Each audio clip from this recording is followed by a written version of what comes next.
9 মাহৰ গৰ্ভৱতী হৈও ভাৰতলৈ আনিলে পুৰস্কাৰ খেলৰ সময়ত বাহিৰত ৰখাই থোৱা আছিল এম্বুলেন্স এগৰাকী সাহসী ভাৰতীয় নাৰী তথা ভাৰতীয় চিজ গ্ৰাণ্ড মাষ্টাৰ হাৰিকা দ্ৰোণাৱালীৰ কথা তেওঁ বহু আন্তৰ্জাতিক পৰ্যায়ত ভাৰতলৈ গৌৰৱ কঢ়িয়াই আনিছে সময় 2022 যেতিয়া তেওঁ 9 মাহৰ গৰ্ভৱতী তেতিয়া হৈছিল মহিলা দলগত দবা অলিম্পিক প্ৰতিযোগিতা একেলগে 7টাকৈ ৰাউণ্ড খেলিছিল 9 মাহৰ অন্তঃসত্ত্বা হৈও একেলগে 7টাকৈ ৰাউণ্ড খেলিলে আৰু অৱশেষত জিকি আনিছিল ভাৰতৰ বাবে ব্ৰঞ্জ পদক খেলৰ বাহিৰত সকলো আচৰিত হৈ গৈছিল কিন্তু অকণমানো ভয় নাছিল হাৰিকাৰ মনত কাৰণ তেওঁ জানিছিল জয় হোৱাটো কেৱল মোৰ বাবেই নহয় গোটেই দেশখনৰ বাবেই হ'ব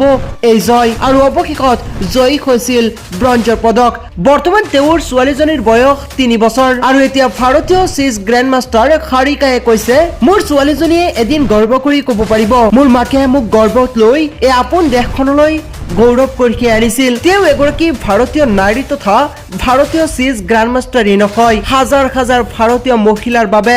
এক প্ৰকাৰ আদৰ্শ আৰু সেয়াই 2022 চনত চিজ গ্ৰাণ্ড মাষ্টাৰ এইগৰাকী হাৰিকায়ে প্ৰমাণ কৰি দিলে যিকোনো পৰিস্থিতিত সকলো সম্ভৱ